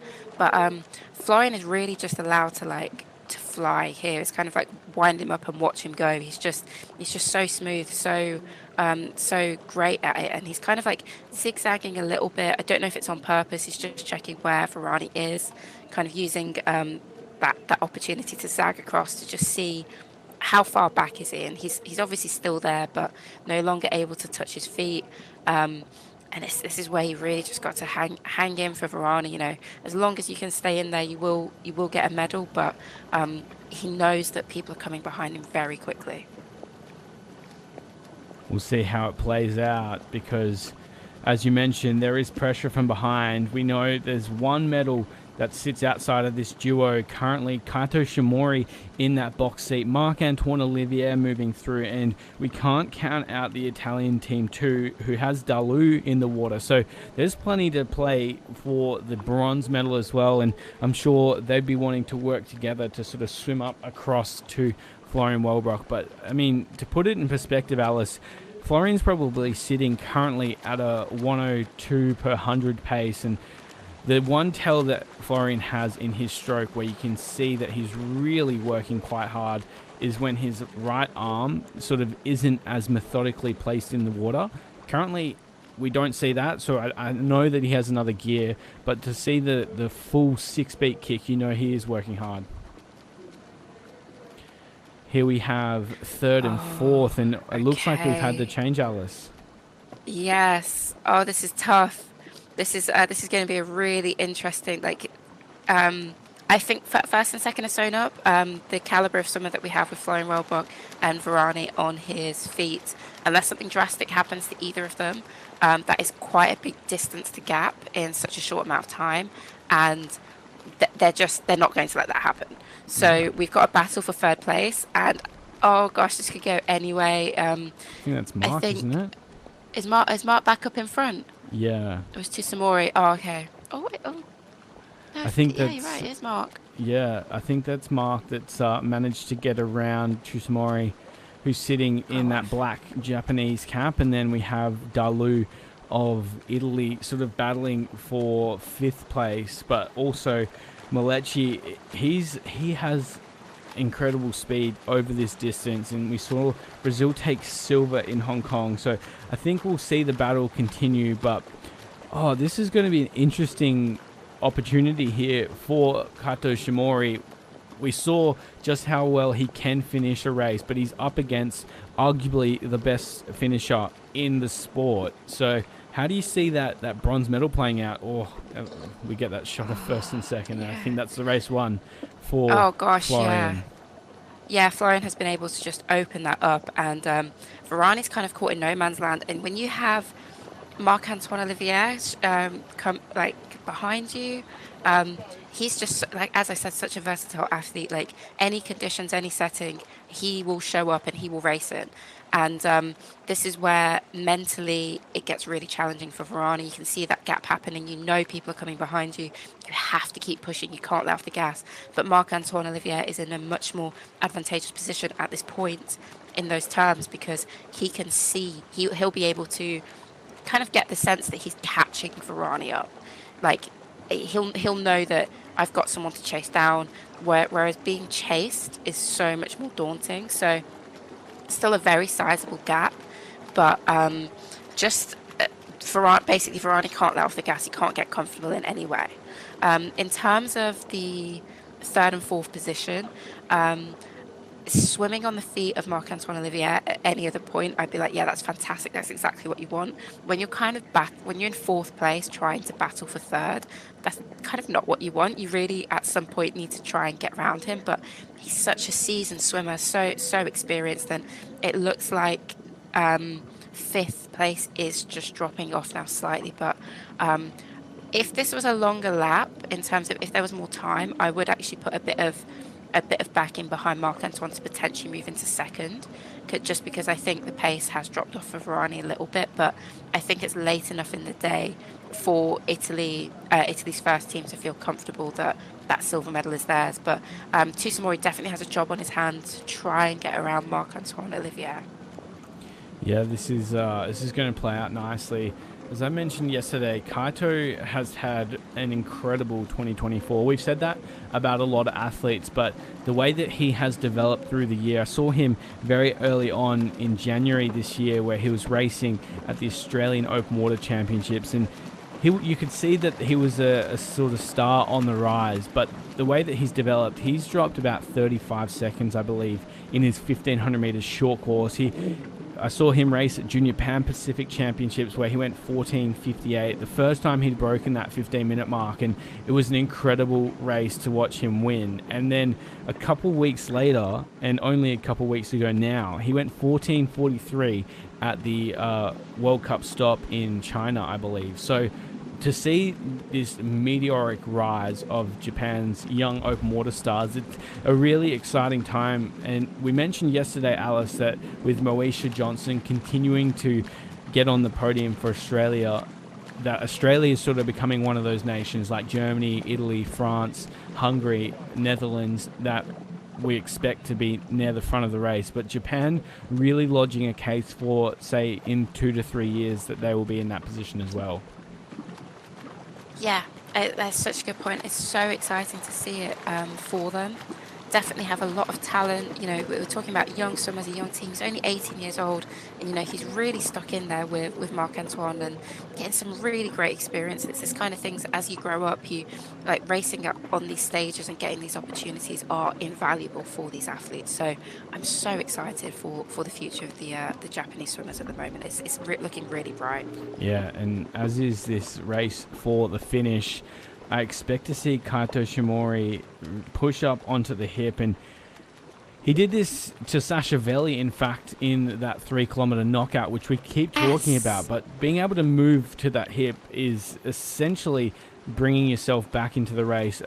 Like the dynamics, especially if you haven't felt that when you're swimming, not only as the lead athlete does it severely impact your physical state by dragging you back, it impacts your mental state, and it has the adverse reaction for the swimmer that's moving forward. So what Marc-Antoine is doing at the moment, I think is actually quite smart. He's saying, well, if you're going to come and sit on my hip, you can just come and swim next to me. I'm not going to be giving you any free rides.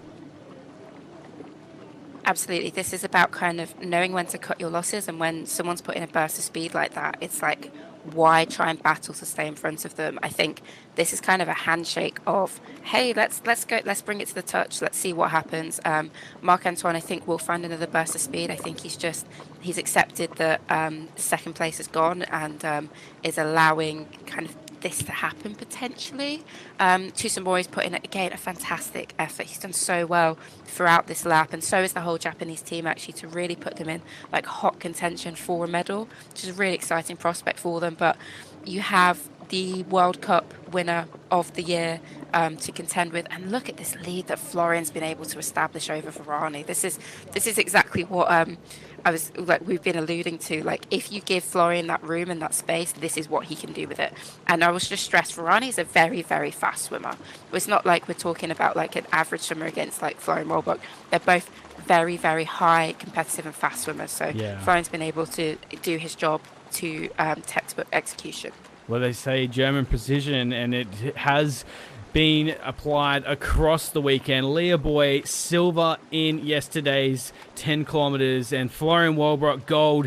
It's come down to the team of the meet. Leah Boy, Jeanette Spyworks, Arnie Schuberg, and the professor, Florian Walbrock, the champions of the world to round out the season. Germany get the win. 1 hour, 7 minutes, and 16 seconds. Exactly how it should have played out. Dario Varane battling for second. The Italians have put their best foot forward. They will take the silver and will move to the battle for the minor medals. But what a race, Alice. Honestly, a fantastic race from start to finish. Wasn't able to predict how it was going to go at any point, but I think this is going to be the race moment of. Yeah. It's fantastic. And here we see the experience from Marc-Antoine kicking in, biding his time, saving his sprint, and I think it looks like he might just get over Tsusamori here. But Tsusamori at Japan, just a fantastic, fantastic swim. I know they're not going to come away with a medal, but please be excited for the future of Japan. And this isn't the last we're seeing of them. A absolute veteran move there by Marc-Antoine Olivier, just pushing Kaito Shimori out of the way, sprinting down that final finish. France get bronze, 50 seconds off the lead. Japan will live to fight another day. Italy, 2 rounds out, 5th position. Brazil, through Malechi, fights through for 6th. Portugal will finish in 7th, but there is the team of the meet, undoubtedly, Alice. Not only Germany, but Coach Byrne producing so many incredible athletes on this world stage. Yes, certainly. It's fantastic to see Florian back in racing at his best as well. Great for the German team. I mean, next year, the competition just keeps you know, with Australia putting themselves in the mix, Japan there as well. Incredible, incredible, you know, really making France have to work for that medal.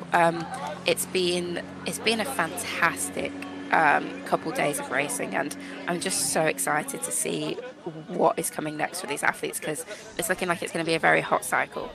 Yeah, we talked about those storylines that we saw throughout the year, and again, they just played out perfectly. And what a picturesque way to round out our season. NEOM has absolutely turned it on through the first 2 days of competition. We'll hear from our winners very shortly because Florian Welbrock is standing by. So what an exciting opportunity, and a shout out to World Aquatics as they continue to level up the broadcast to be able to hear the insights of the races as soon as it happens.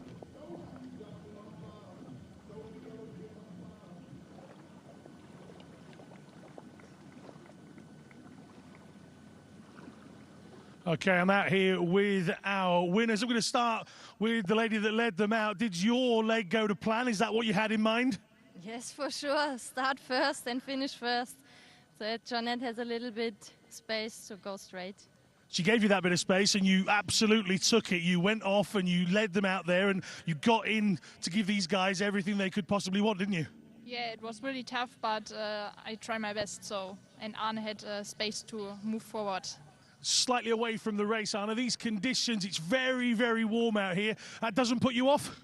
No, not really. I like the warm weather. It's better than in Germany now, so I'm happy to be in the sun and not in the cold weather there because it's snow there and I don't like it. So happy with the sun, happy with the water. Couldn't be better. Golden temperatures and, of course, a golden medal. It's 2 in 2 for you. But it takes a team, doesn't it? It's not just an individual thing. They did a fantastic job. They gave you a little advantage to go at and you just left. Yes, of course. The relay is always a team effort, and I'm so happy with the goal, with my team goal today. It's personal for me, 2 goals at this competition, but the relay is always special. Thank you. One final question. Have we enjoyed NEOM? Has it been a good experience? Yes, it's super nice here. Beaches, blue water. We want to come back. Brilliant stuff. Thank you very much, Germany. Winners of the 4x1500m relay. Thank you very much indeed. Some great insights from incredible athletes as we just see our 7th and final team across the line in Portugal. Great to have them competing strongly. But Alice, I'm sure you can sort of agree with Arnie's comments there. Rather be in NEOM racing in the warm weather. Yeah, I related to that so much. Europe's not nice at the moment. I'll just say it's cold, it's snowy, it's wet, and it's really been an honor and a pleasure to have been like transported through my laptop screen, albeit, to such a beautiful and warm area of the world. So there we have the results. Germany on top, 1:07.13, the time that gets it done. Just to keep in mind, that is an exceptionally fast time. 1:11, usually the expected time through the finish. So they were absolutely charging today. Germany on top, Italy gets second, France get third, a familiar sight that we've seen almost throughout the entirety of the introduction of that relay, but we're starting to see a few more countries push through. Japan were unlucky just to be squeezed out, Brazil thereabouts as well, and of course, as you mentioned, Alice, Spain, Australia, the USA, all looking to compete at next year's World Championships, as well as Hungary. So it's an exciting time to be a fan of, especially this mixed 4x1500m relay. Definitely. You know, this is always a program highlight. Of course, the 10K is like is the Olympic event. It's the one that we all gun for and that we're all looking to be highly competitive in. But getting in at this relay, you know, it's a bit more fun, it's a bit more relaxed. It can really bring in some exciting elements, and it's some really great opportunities to build and get that open water experience. So as I was saying, like, commiserations to Japan, but please hold your head high. You know, you're pushing with the best here. So it's a really, really exciting future for a lot of these teams. And of course, you know, when we start to bring Australia back into the mix, and the USA, Spain, Hungary, all these fantastic countries. I mean, even with Italy, we didn't even get to see Accarenza and Palcineri be able to get in and see if they would have been put in the first Italian team. So we just have so many fantastic swimmers in the sport, and it's such an exciting time to be able to talk about it, to watch it, and just see how these athletes get on and what they get up to when they compete. And Leah spoke about it as well. NEOM here has put on an absolute show for not only our athletes but our sport. To be alongside the NEOM Beach Games has just been such a special treat. I completely agree. It's so nice to have had it be part of a wider event, and such an event where there's like diverse competition, a diversity of nations, competition which, 3x3 basketball, which we wouldn't normally get the opportunity as swimmers to mix with, mountain biking. So many great sports that probably don't get the representation and the shout outs that they deserve. So it's fantastic to see a great production, a great setup, and really, really nice opportunity for these sports to showcase the best of the talent that they have to offer. And today, of course, rounds out the 2024 season for World Aquatics. The World Cup Series has taken us all over the world: Egypt, Italy, Hong Kong, China, Portugal, and here in NEOM, the Kingdom of Saudi Arabia. It's truly been an honor to sort of call the action around the world, and it's great to see World Aquatics continuing to invest in this series. I completely agree. So many swimmers, so many coaches, support staff put so much effort into creating the best open water swimmers, and we've seen so many great opportunities for these athletes to showcase that this weekend. Looking back to some of the highlights, it was Florian Walbrock who was just clinical in that final stage, taking the win for Germany, but they set it up perfectly. It was done throughout the entire race. Leah Boy, Jeanette Spyworks, Anne Schubert, and then the professor anchoring them through to the finish, showing just how dominant they are. This has been an incredible venue. The water has been fast. The swimmers have delivered against it. Alice, as we've talked about throughout the broadcast, only days away, I believe, from announcing the 2025 schedule. Any particular venue that you want to be back at racing next year? Oh, wow, that's a good question. I'm assuming Setuable's on the program, because that's always the one that it has to be there, right? So I'm going to play it safe and just say I'm going to predict Setuable's on the program. It's by racing there I always found interesting, but just it is open water swimming. I think it's the epitome of open water swimming for our athletes. And so if you got an insight into what you think? I really, really hope we're back here in NEOM, and I'm sure we'll be hoping to see a show that was delivered throughout the weekend again next year. Speaking of that, let's have a look back at today's highlights. The mixed 4x1500m relay for the final time in 2024, and what a show it delivered. We spoke at the start, Alice, of the special moment of being introduced as a team, and all of these athletes are really soaking in that moment. Yes, completely. Getting a selfie on the pontoon, smiling, relaxed. Of course, you're locked into the race. It's still like a world medal up for grabs, a World Cup medal up for grabs. But it's a great opportunity to just have a really fun swim. And yes, it's difficult. Yes, it's challenging, but soak it all in and enjoy it.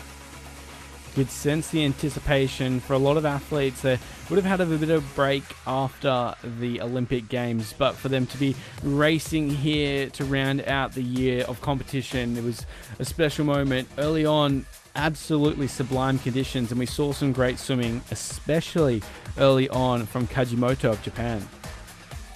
Oh, completely. I do think like the effort that she was able to put out, keeping Japan really up there, like in high contention all the way until the very end. It's just been so fantastic to watch. And Leah Boy in the end managing to come over her and come into the finish first for Germany really set them up to have that outstanding race that they did. That's right, and we saw these changeovers play and impact the final stages of each lap. You could see a bit of movement. We saw just how clinical the Italians were early on, but Germany always staying in touch. Jeanette Spyworks doing a great job early on in this second lap with Abina, but Taducci was the big mover early on in lap 2. Oh, completely. Taducci bringing the Italian first team back into the race there was really, really an outstanding swim. And this is the thing with the relay, you get so many stories in there where I'm like, oh, they had a fantastic swim, but they also had a fantastic swim. And, you know, it really starts to add up to seeing like how tactics play into it, how you just have to keep fighting until the very end. And then you get these amazing shots of Florian and Varani coming in just behind him into the finish.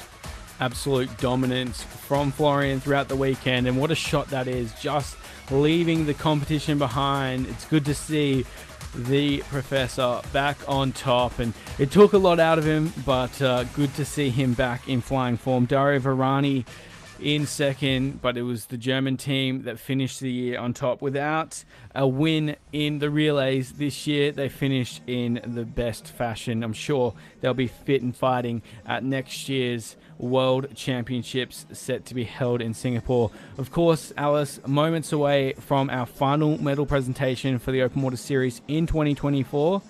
And so we do encourage you all watching around the world to stay tuned for that as we get to see and soak in these final sights of NEOM. I guess, Alice, one question I've got for you now is, who is your performance of today? Oh, wow. Okay, I think I'm going to give it to Arne Schubert. I think just he did so well. He was so considered. It was so so well thought through, the process of I'm going to play safe, and then when I find the opportunity to strike, I'm going to strike and commit to it. And he really, really took Germany to give them that great opportunity for Florian to just open up and fly. I also just want to shout out Marc-Antoine Olivier for that fantastic last leg, and able to just show his experience and time it right. And then, but the two Samori as well. I'm sorry, I'm just going to keep naming everybody. So I'll hand it over to you. And yeah, no, honestly, I really think there were so many fantastic swims from our athletes in showcasing experience and knowledge and trust in their ability to get the job done across, like from Japan, from Italy, from Germany, from France. Been absolutely fantastic to watch. Yeah, it definitely has. And I probably would only add to that and say early on, Kajimoto, the bravery that the young Japanese team showed to really just put it on the rest of the world, and not just sit there in the pack and let that decide what to do, but really want to lead the race from the start. So Kajimoto for me, and Ginevra Taducci in that second lap, where Italy almost could have rolled over. They were 10 seconds behind after the first lap, and Taducci just shut that lead down and put themselves in the best position. And just unfortunately for them, just at the end of lap 3, Marcelo Guidi got a little bit lost into that final changeover, and ultimately left Schubert in the prime position. So I guess that's racing, and why it's so exciting to see this mixed relay become more of a stalwart on the overall calendar. And I'm sure we'll see that much more next year. And as we talked about, Alice, really hoping to see that 3-kilometer knockout more often. Oh my gosh, fingers crossed, please. You know, even if we get a sample of it at one of the World Cups, especially just to give the seniors the insight into what it's like, because, you know, that could be potentially another world medal up for grabs, which is a huge deal for federations in getting funding, as we've been speaking about. So really exciting to see if it does make it onto the program.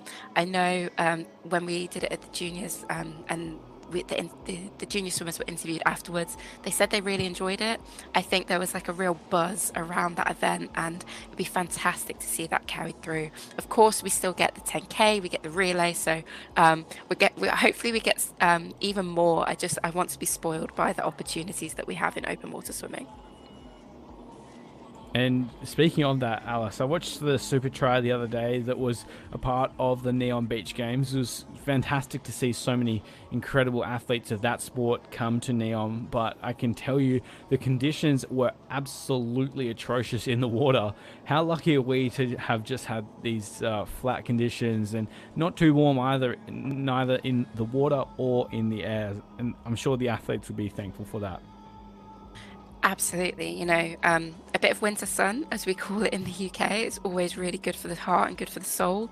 And the conditions that we've been able to have here for our athletes competing this weekend have been so special. When you look at water like this, yes, you've had a bit of wind chop, but it's exactly what you could want. The temperature's perfect, not too hot, not too cold. And as you said, the air temperature too, it's not going to take too much out of the athletes. The men, I think, had it a little bit tougher yesterday in the 10K, where it did get it must have gotten quite warm and quite sunny. But as we heard from Leah, and I'm sure other athletes will echo the same, that it has been a fantastic competition, and that hopefully we'll be back soon.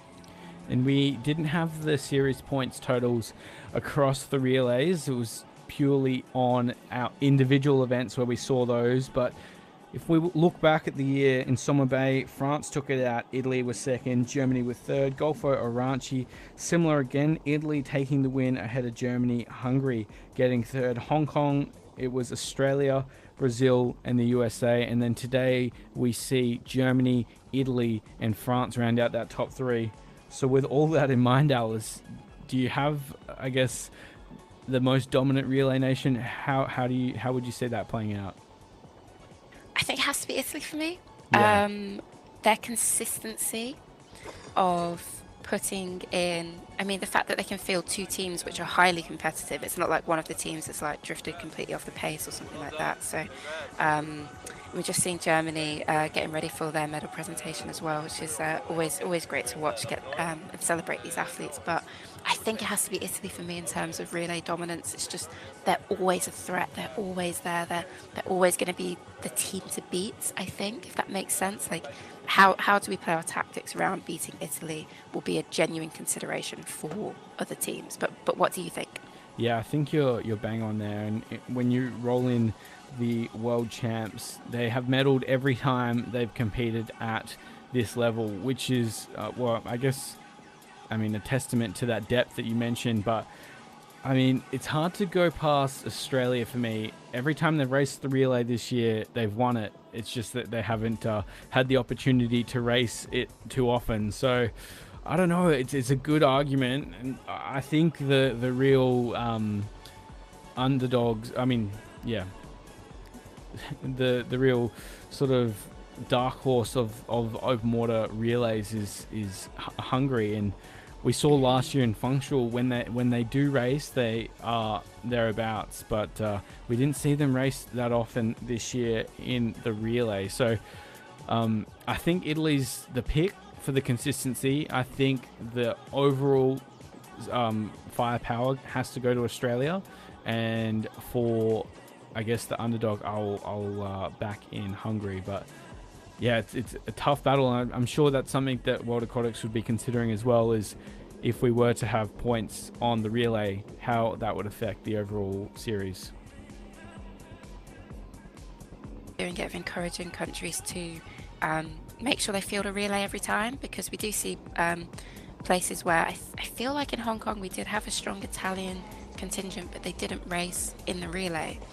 So it would have been interesting to see how they got on there. But in these terms, as you're discussing, I think Italy just always have that special spark behind them. I totally see what you mean about Australia, because it's like 100% win rate at this point of the competitions that they field themselves in. And looking forward to next year, I think it will see a bit more of normal programming, in the sense of we haven't got an Olympics to think about. So countries will be a lot more considered in the fact that, let's get people in and race, let's get our juniors getting some valuable experience, as we've seen with Brazil and Japan doing this weekend. So I think we'll see, I'm hoping we'll see a lot more countries just enter their teams in, and maybe put one or two teams in, even if they can afford that in terms of swimmers, because it's just great to get experience in early cycle. And then when you start to get into 27, 28, that's when these countries will start to drop back and really have considered approaches to which competitions that they want to send people to. Yeah, that's a great point.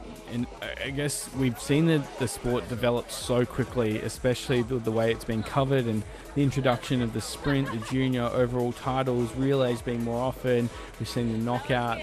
There's a big argument. So we were saying yesterday, tell a friend to start getting on board with open water swimming. But not only that, Alice, of course, this is a sport that is quite unique. You can participate as well, and we really do encourage everyone to go out and seek your local open water swimming federation, or see where what opportunities for participation are. Completely agree. Yeah, I mean, both Will and I have been very fortunate enough to be involved in open water swimming for such a long time. We've kind of, made livelihoods off of it. We've experienced, we've been able to travel the world, and those opportunities are available to people. It is fantastic. It's a great community, like whether that's at the amateur level or at the very senior level, there's a real sense of community with it. And getting to experience it from all stages at any stage is something that I would recommend to anybody who is curious about it. Seek out people, make sure it's safe as always, lifeguarded and things like that, but do find a way to get involved. So just moments away from the medal presentation of our mixed 4x1500m relay. We have our medalists in the holding pen. Of course, the Germans, Italians and French getting ready to have their medals presented for the final time here in 2024. We look ahead as well, Alice. Next year, another special year, World Championships go to Singapore. We'll be racing in July. How exciting is that for the athletes? I know Singapore holds a special part for you. What can we expect, and how do you think the open water plays out? Yeah, I'm really, really excited for Singapore. It's going to be a fantastic competition. It's such a beautiful city, lovely people. I bet the organising committee has been working non-stop since it was awarded to them. And it's going to be a very, very great competition. I'm imagining the pool that they swam at. I've been fortunate enough to do a training session there, and it's a really, really impressive pool. In terms of the open water, I have no idea where that's going to be. There's a number of places in and around Singapore it could be hosted. So for the open water swimmers, we'll have to wait and see. But I think it's going to be a really, really special event. That will, of course, be taking place in July and August next year, so stay tuned across the World Aquatics platforms for that. For now, we're moments away from the presentation of the mixed 4x1500m relay.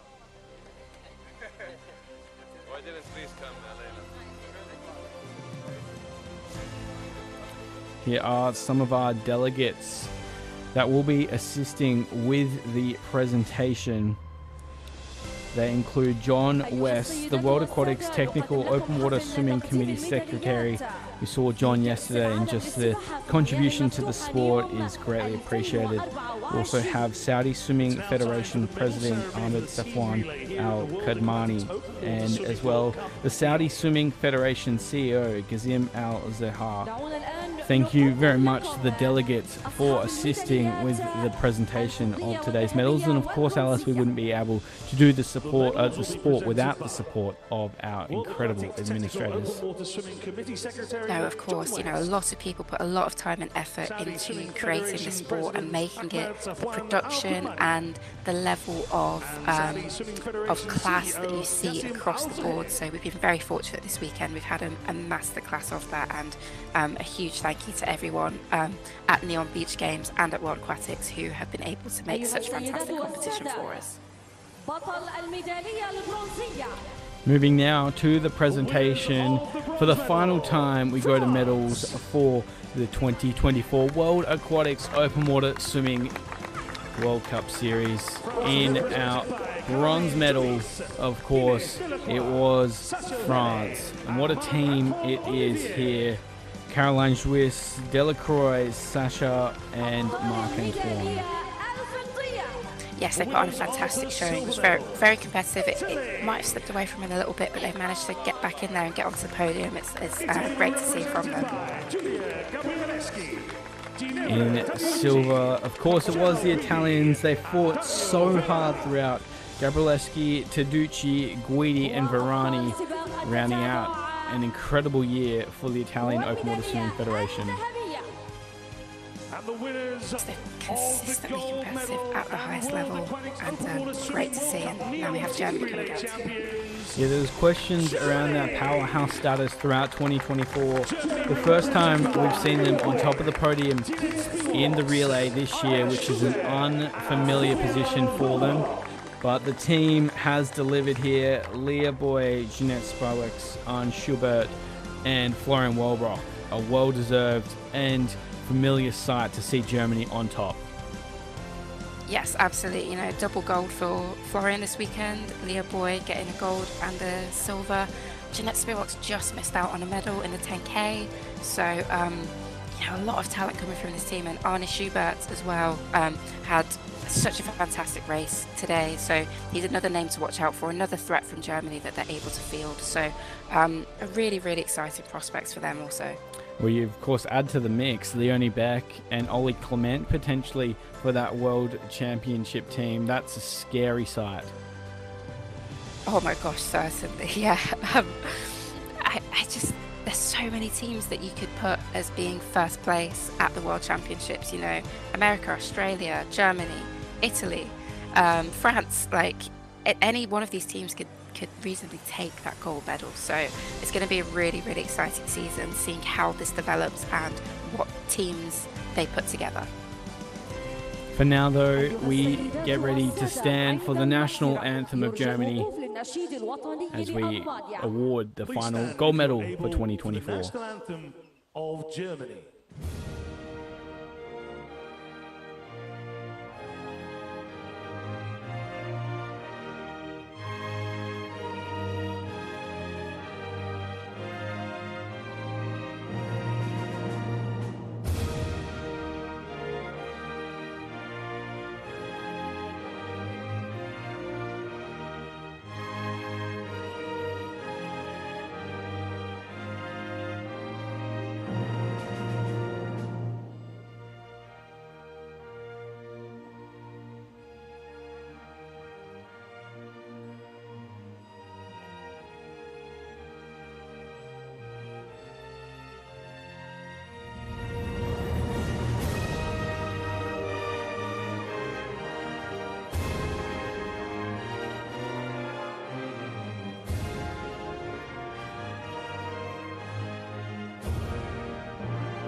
What a special moment, Alice. Germany on top to round out the calendar year for the Open Water Series. It's a familiar sight. Florian Walbrock back in form, and I'm sure these athletes will remember this moment fondly as once again NEOM puts on a show. It's been great to see Florian back to that level that we know he competes at, and always great to see the athletes being able to celebrate with each other, with their fellow countrymen in getting their medals. So many smiles across that platform there. A World Cup medal means a lot to a lot of these athletes, and we know it builds towards that overall career goal. 81 medals, the record currently for international medals by none other than Anna Marcela Cunha, and I'm sure a lot of these athletes will be looking to build to their resume next year. Certainly, you know, there's always more racing to come with open water, and I think that's what's so fantastic about it. All of these athletes that we see stood here have so many great prospects for the future, whether they're even the older athletes or the younger ones. There are so many opportunities for them to get back on the podium again, and that's all put on by World Aquatics, so it's always really exciting to be a part of. We see the Italians soaking up the last minute on the podium, third place. A lot of these athletes will, of course, make their way back to training over the coming days, leaving the sunny Saudi Arabia coastline for a long, hard winter of training.